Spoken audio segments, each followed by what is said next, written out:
Hello everyone, I'm Nitahone, and it is currently Guilds of Ravnica limited review week here on my channel. So far this week, I've already looked at all the other cards in the set that are not Boros, Golgari, artifacts, and lands, and that's what we'll be looking at in this video. After today, this will be the last full set limited review video, but I have more content coming out, a top 10 list of the biggest bombs in the format, an archetype guide, and my picks for the best commons and uncommons in the format, sort of more generally.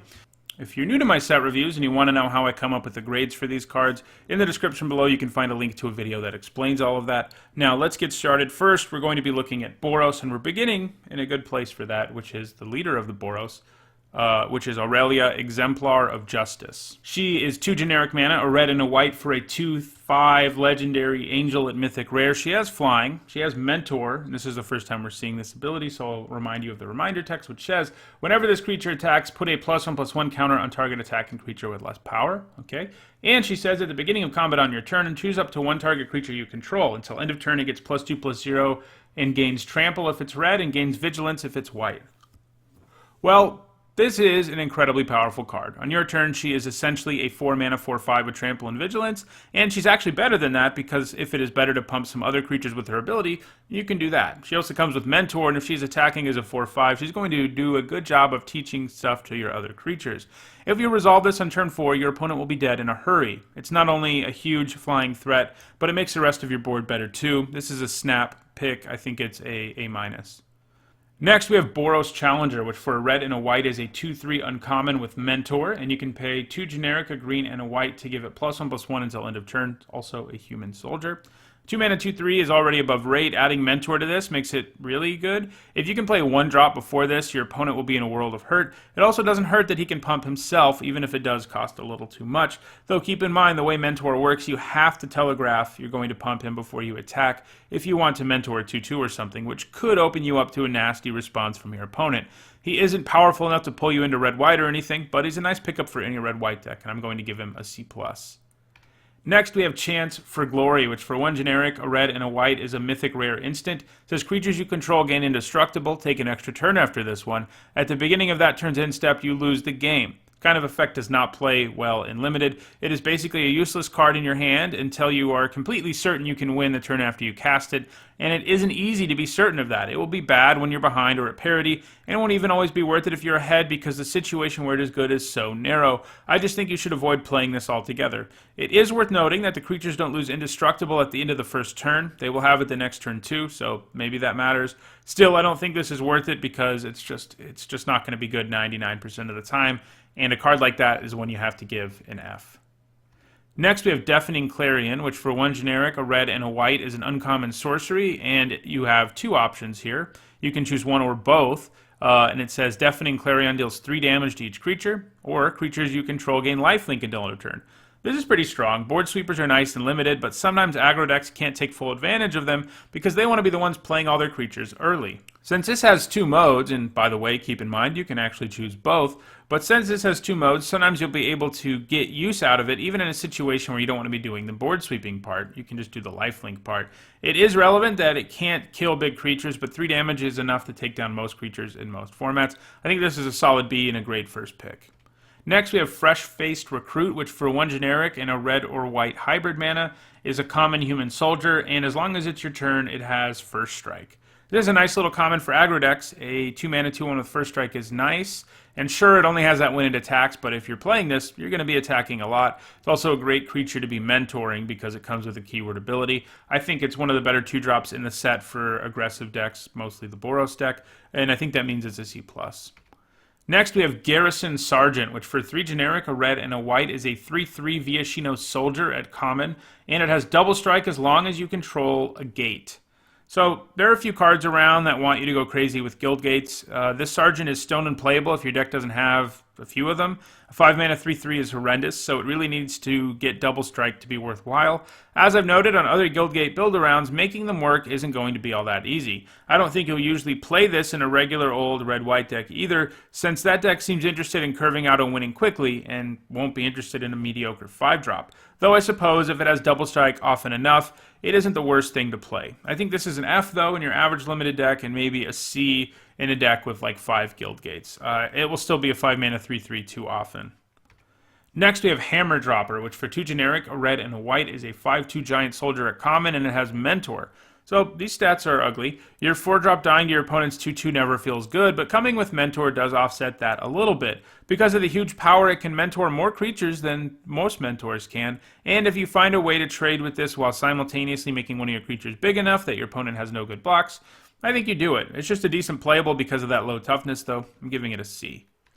Next, we have a split card, Integrity and Intervention. The Integrity half is an instant, and it costs red or white hybrid mana, and it's a combat trick. Target creature gets +2/+2 until end of turn. The Intervention half costs 2 generic, a red, and a white, and it's also an instant, and it deals 3 damage to any target, and you gain 3 life. That's right, it's Lightning Helix for double the mana. So on one half of this, we have a nice combat trick, and the other half is a Lightning Helix that costs twice as much. The good news is Lightning Helix that costs twice as much is still an incredible limited card, and paying 1 for +2/+2 is a nice combat trick. In both cases, I think you are paying as much mana as one expects to pay for these effects these days, even if one half of this is a weaker version of a very powerful card. I think this is good enough to first pick. I mean, it's a removal from mid-game on, and a powerful combat trick early. It's nice to have both in one card. I think it gets a solid B. Next, we have Justice Strike, which for a red and a white is an uncommon instant, and it says target creature deals damage to itself equal to its power. We've seen this kind of effect before, and it's always been kind of underwhelming because there are a decent number of creatures that it just can't kill. It can kill a lot of creatures, to be sure, but it is narrow enough that I don't think of it as premium removal. Other times we've seen this effect, it has definitely costed more, so it only being 2 is nice. It is a nice little removal spell for red decks, but seeing it won't be enough to make you shift into red-white. I'm giving it a C+. Next, we have Legion Guildmage, which for a red and a white is a 2/2 human wizard at uncommon, and it has 2 activated abilities, as all the Guildmages do. You can pay 5 generic and a red and tap it to do 3 damage to each opponent, or you can pay 2 generic and a white to tap it to tap another target creature. I like this. His first ability is a nice late-game mana sink that presents inevitability, and his second ability makes him into Master Decoy, which is always a good card. The second ability is definitely a bit expensive for the effect, and I'm not sure how many mana sinks Boros is going to want the way this format is looking, but even then, this is a 2-mana 2/2 who can help you beat down early and be plan B for a Boros deck against opponents who stabilize. I think this Guildmage is strong enough to consider taking with your first pick, though maybe that's not ideal, but I'm going to give it a B-.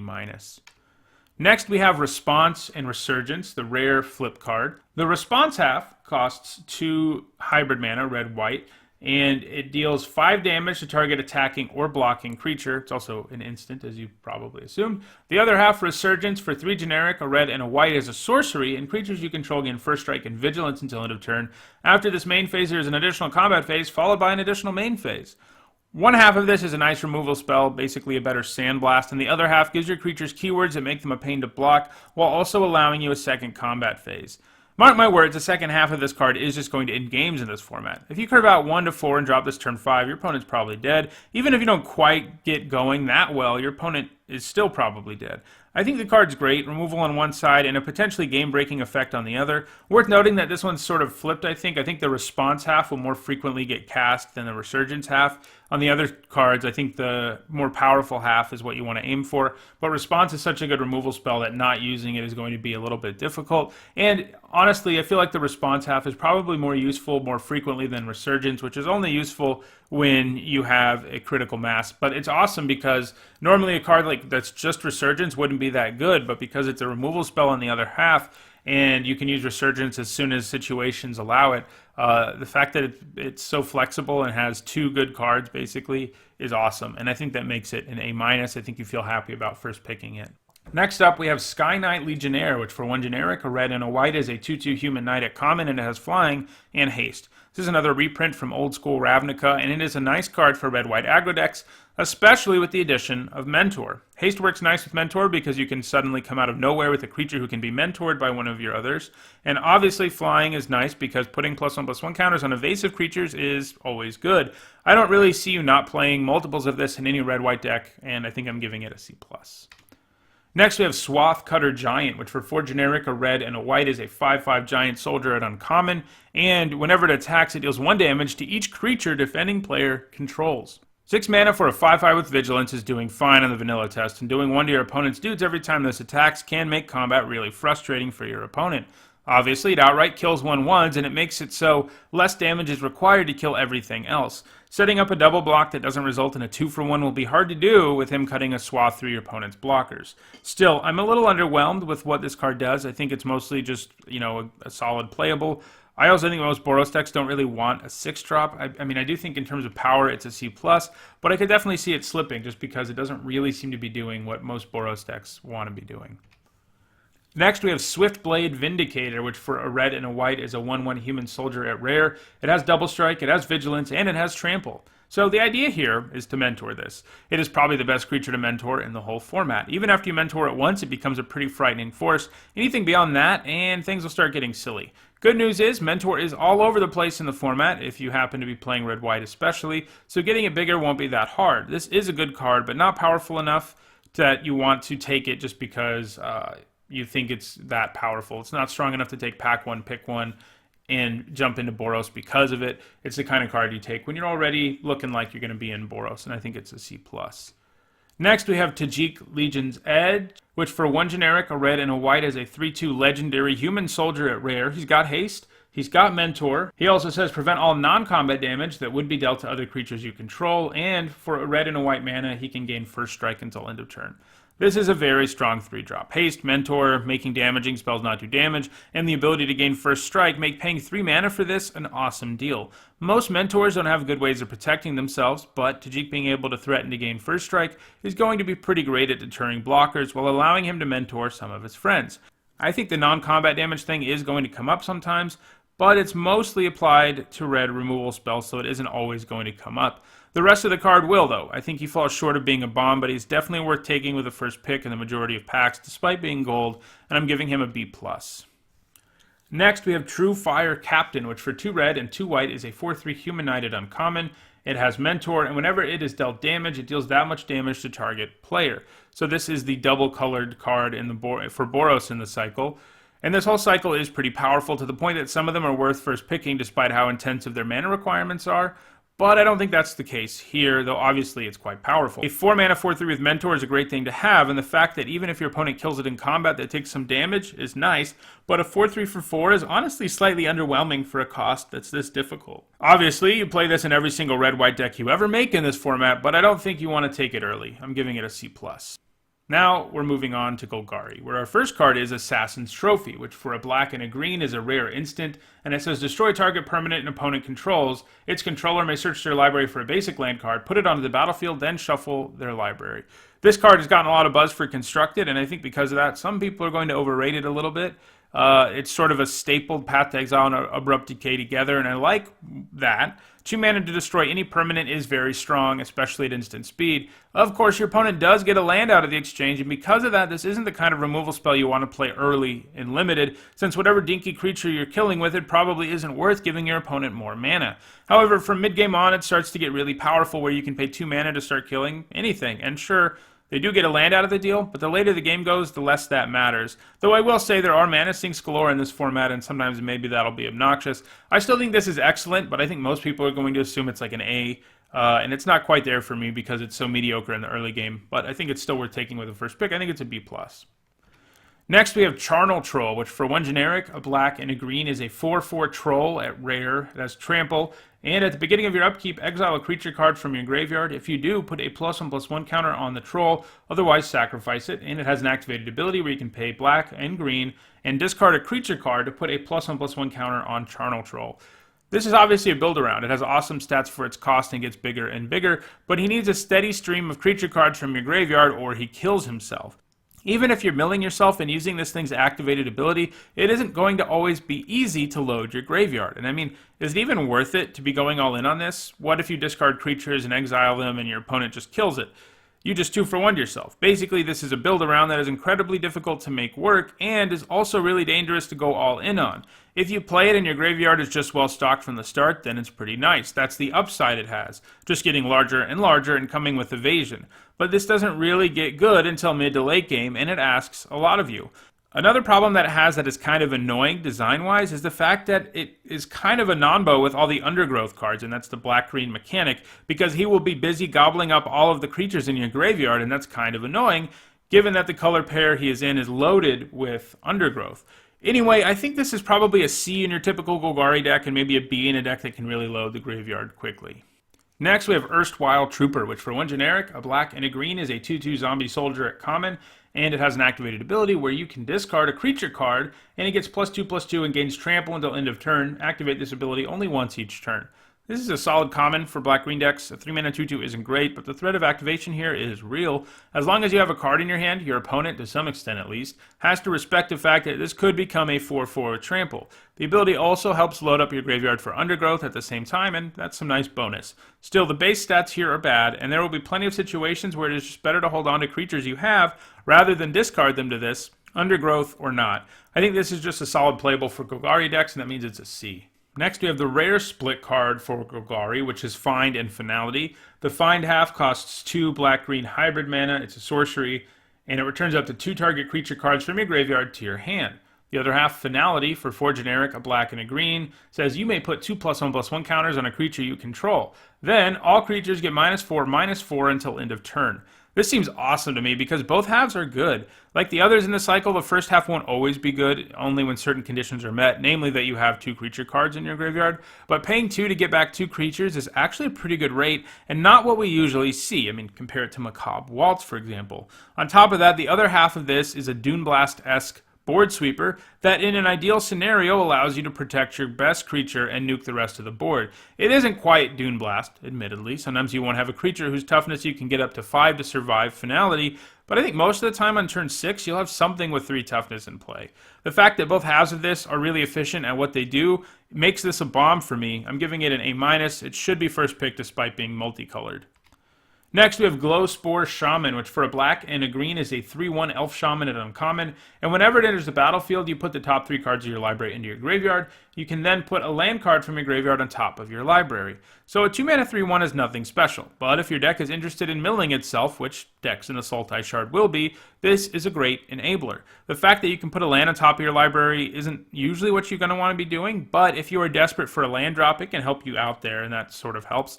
Gives you a little bit of card selection. I think milling yourself in black-green especially is kind of hard given that undergrowth is the mechanic and there aren't a lot of milling enablers within black-green. There's a lot if you have Surveil, it gets to be a little better. But Glowspore Shaman is one of the few that just like straight up mills cards from your deck, and as a result I think it'll be in a little more demand because it will be one of the ways of getting undergrowth online, and I think it's a C+. Next, we have Golgari Find Broker, which for 2 black and 2 green is a 3/4 Elf Shaman at uncommon. Whenever it enters the battlefield, you return target permanent card from your graveyard to your hand. So this is hard to cast, but it pays you back by being a jacked up Eternal Witness. This is another card that is a walking 2-for-1. It gets you something back and brings stats to the table that can easily trade with other creatures. In some cases, it may even be good attacker or blocker. Despite the mana requirements, I think you first pick this in weak packs, and I'm giving it a B-. Next, we have a Zonie the Thousand, who for 2 generic, 2 black, and 2 green is a 2/3 Elf Shaman at rare. It has Undergrowth, which is something that counts the number of cards in your graveyard, creature cards in your graveyard, and gives you an effect. In this case, you get a 1/1 black and green insect creature token for each creature card in your graveyard. He also has an activated ability, black and a green, to sack a creature, and you gain 1 life and draw a card. So this is an utter failure on the vanilla test, obviously. So the question becomes, how many insects do you need to get out of the undergrowth trigger for this to start to feel like a reasonable cost? And I think the answer is at 2, you start to feel okay about it. That's not really a stretch to hit by the time you have 6 mana. And once you go beyond that to 3 or 4, you're really going to feel like you're getting there, especially because the Zonie can gobble up his insect companions for card advantage and a bit of life. Basically, if you're Golgari, this card is going to be great for you. Because he doesn't ask for an insane number of creatures in the graveyard to be decent, I don't think I really need to give him a build-around grade. Instead, I'm just going to give him a flat B- with the caveat that if you can really mill yourself, he'll be even better. Next, we have Molder Hulk, who for 7 generic, a black, and a green is a 6/6 fungus zombie at uncommon. It has Undergrowth. In this case, it costs 1 less for each creature card in your graveyard. And when it enters the battlefield, return target land card from your graveyard to the battlefield. This guy doesn't seem great to me. 9 for a 6/6 obviously is bad, and you need to get at least 3 creatures into your graveyard for this to be a fairly mediocre 6-mana 6/6. Yeah, he gets you a land back too, and if you've been milling yourself, that could be nice, but I don't see decks being able to play this guy in turn 5 or earlier with any sort of regularity, and even turn 6 won't be a cakewalk. As a result, I think he's just a C. You'll play him if you really get there on self-mill, but, you know, most of the time he's not going to be that great. Next is Cron Assassin, which for 1 generic, a black and a green, is a 1/1 Elf Assassin at uncommon. It has Death Touch, and all creatures able to block it do so. A 3-mana 1/1 with Death Touch is a bit overcosted. Yeah, it is cool that it comes with the lure effect, so you can use it to make your other attackers get through while it kills something. The real hilarious thing to do with this will be to pump it so that it can take down everything blocking it, but you can't count on pulling that off consistently. Sure, if all your opponent's creatures have to block it, you get to kill their best one. And that's nice, I guess, but I think this card is not much more than average and gets played in any Golgari deck, but I'm not overly impressed with it. I'm giving it a C. Next, we have Pitiless Corrigan, which for 1 generic and 2 hybrid black-green mana is a Gorgon at common. It's a 2/2 and it has Death Touch. Another creature with Death Touch, which is nice because it allows you to trade with anything. This Gorgon is an okay common. I would still rather just have the 1 mana mono black Death Touch creature over it, though. When your creature can trade with anything because of Death Touch, its power and toughness don't matter so much, so paying 2 more for +1/+1 isn't ideal to me. I'm giving it a C. Next, we have Rhizome Lurcher, which for 2 generic, a black, and a green is a 2/2 fungus zombie. At common, it has Undergrowth, and it enters the battlefield with a number of +1/+1 counters on it equal to the number of creature cards in your graveyard. This is probably the best common payoff for loading up your graveyard. It is reasonably costed and not that hard to be getting a good deal. You just need 2 creatures. The later the game goes on, the better this will be in most cases, and that's nice. It's worth noting that in general, with these Undergrowth creatures, you can sort of trade earlier and more aggressively than you normally would, and if you're getting a trade and then getting value out of them when they're in their graveyard because of Rhizome Lurcher and things like that, then that's pretty awesome. However, this doesn't have evasion or anything to really push it into being incredible, but I don't imagine you cut this from most Golgari decks. I'm giving it a C+. Next, we have Status and Statue, the uncommon card in that cycle of split cards. The Status half costs black or green hybrid mana. It's an instant and it's uncommon. And it says target creature gets +1/+1 and gains Death Touch until end of turn. And the other half says, for 2 generic, a black and a green, destroy target artifact, creature, or enchantment. This is very strong. The status half can let you win combat in some cases and trade, even if you were 2 for 1ing yourself in a worst case scenario. You really want to do the statue half, though, which is a super flexible and good removal spell. The status half is something you almost never cast in this case, since the statue half isn't stupid expensive and will be powerful on any board state. If this was just statue, it would be a B+. I think adding status to it adds a bit of flexibility, but not enough to push it higher. I'm still going to give it a B+. Next, we have Swarm Guildmage, which for a black and a green is a 2/2 Elf Shaman at uncommon. You can pay 4 generic and a black and tap it to give +1/+0 and menace to your whole board. The other ability lets you pay 1 generic and a green to gain 2 life. This Guildmage really wants you to go wide, so that its first ability can make everything bigger and harder to block. The Golgari don't seem that good at going wide, though, so it's a little weird to me. But the other ability to gain 2 life, also underwhelming. But if you have 2 extra mana lying around from time to time, it's better than doing nothing. And, even if you have 2, large creatures, giving them both menace is also going to be good. This isn't a guild mage that pushes you into its guild. Instead, it's a guild mage that you play once it's looking like you'll be Golgari, and that makes it a C+ for me. Next, we have Undercity Uprising, which for 2 generic, a black and a green, is a common sorcery, and it says creatures you control gain Death Touch until end of turn. Then target creature you control fights target creature you don't control. This is a good card. Giving your whole team Death Touch for 4 would be pretty awful, but when you add a fight effect to that, it starts to get pretty appealing. Obviously, the 2 combined means you can kill any creature with whatever you fight with. Then your death-touched board can rumble in there with your opponent being able to trade with each creature at best. Sure, it asks you to have some board presence, and it has the inherent risks fight cards always do, that you get 2 for 1 if they kill the creature you want to fight with, though this one does mitigate against that a little bit by leaving behind death-touch creatures. Overall, this is going to be a solid removal spell for black-green decks, but it isn't the kind of card that tempts you to go into this color pair at all, and I think that makes it a C+. Next, we have Underrealm Lich, which for 3 generic, a black and a green, is a 4/3 mythic rare zombie elf shaman. And if you would draw a card, you instead look at the top 3 cards of your library, then put 1 into your hand and the rest into your graveyard. He also has an activated ability where you can pay 4 life, and he gains indestructible until end of turn and taps himself. So this guy's pretty cool. It gives you insane card selection for any time you draw a card and lets you stock your graveyard each time. Something that, as we've seen, the Golgari want to be doing, but that they have kind of a shortage of being able to do. That is, mill themselves. His stats aren't great, but he probably makes up for that by being able to become indestructible. I think he is mostly a defensive card whose mere presence will keep your opponent from attacking with anything he can kill in combat, but his other abilities pair pretty well with that, since you can basically just hang out and wait until you draw something to break out of the stalemate. I don't think he's quite a complete bomb. Maybe if he actually drew you extra cards or had better stats, he'd get there, but as is, I think he's a B, which still means you take him over most of the cards in the set, but not quite all of them. Our last Golgari card is Vraska Golgari Queen, who costs 2 generic, a black and a green, for a 4 loyalty legendary Planeswalker Vraska at Mythic Rare. Her +2 ability lets you sacrifice another permanent, and if you do, you gain 1 life and draw a card. Her -3 ability says destroy target non-land permanent with converted mana cost 3 or less, and her -9 says you get an emblem with whenever a creature you control deals combat damage to a player, that player loses the game. Vraska is another merely good, not great Planeswalker. She doesn't ask you to build around her the way Rawl does, but she has some nice abilities. Her -3 will usually be able to kill something. Her +2 will start to get really good in the late game where you can cash in those useless extra lands. Also helps you stock your graveyard, I guess, for potentially anyway, for Undergrowth. And her -9 transforms Magic into another game entirely. If you play her on turn 4, it will be difficult to want to use that +2, but I think that's okay. It does suck that her -3 is narrow, but it's nice that it isn't narrow at all in terms of permanence. Overall, I think you first pick her most of the time, but not over premium removal or bombs. I think she's a B-. Alright, let's move into the artifacts now. First up, we have the Lockets, which are a cycle of artifacts that all cost 3 mana for each guild, and they all add mana of both guilds' colors, and then you can pay mana, hybrid mana of that guild's colors to tap and sacrifice it to draw 2 cards. These are all a little clunky, as 3 mana rocks often are, but they do provide fixing, and once they become useless, you can cash them in for 2 cards, which I think goes a long way towards making these reasonable to play. I still think Guild Gates are going to be better, and we're going to get to those shortly, but these are fine. I'm giving them a collective C. If you're really wanting to play like 3 or 4 colors or whatever, these definitely help enable that.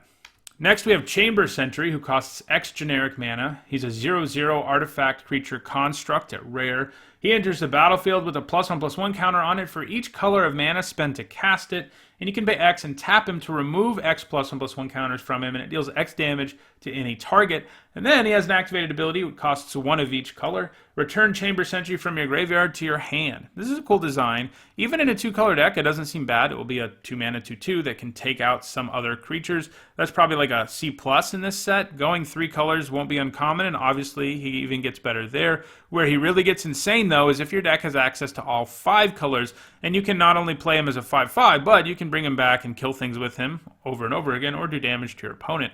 5 colors will be doable, but not exactly easy. I'm going to say he's like a C+ in your typical limited deck and a B+ in a deck that has insane mana. I think that makes him first pickable. Like, you know, his floor is reasonable, a 2 mana 2/2 that can do 2 damage to something. Perfectly reasonable card. And his ceiling can get to be insane, and the more colors you're playing, the better.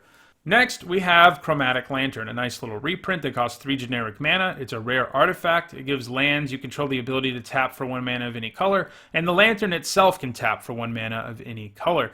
So this pairs pretty well with our Sentry, and the card is excellent because this format is all about multicolor. Taking Chromatic Lantern early makes your mana pretty incredible from the start and lets you start thinking about jumping into a 4 or 5 color good stuff deck, something that's pretty strong. You'll need a little more fixing to make it work, but I think you end up playing the Lantern in any deck anyway, even if the 4 or 5 color thing doesn't work out.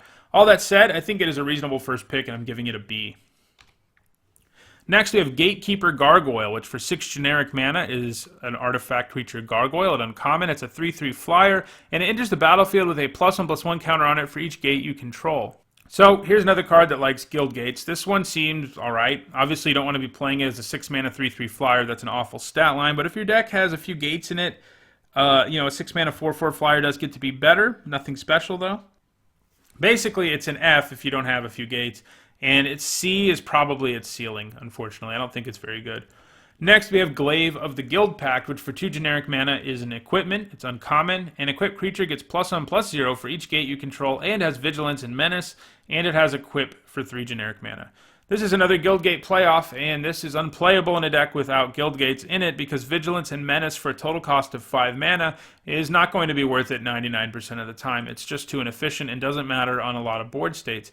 You have to be getting a power boost of at least +2/+0 or more to feel like this is decent, and your deck probably needs like 5 Guild Gates for you to even consider playing this, and I'm not sure how likely this is to work. Overall, I think this is an F in your typical limited deck, and maybe a D in a Guild Gate heavy deck. That's another Guild Gate build around I'm not excited about. Next, we have Rampaging Monument, which for 4 generic mana is an artifact creature cleric at uncommon. It's a 0/0. It has trample. It enters the battlefield with 3 +1/+1 counters on it, and whenever you cast a multicolored spell, you put a +1/+1 counter on Rampaging Monument.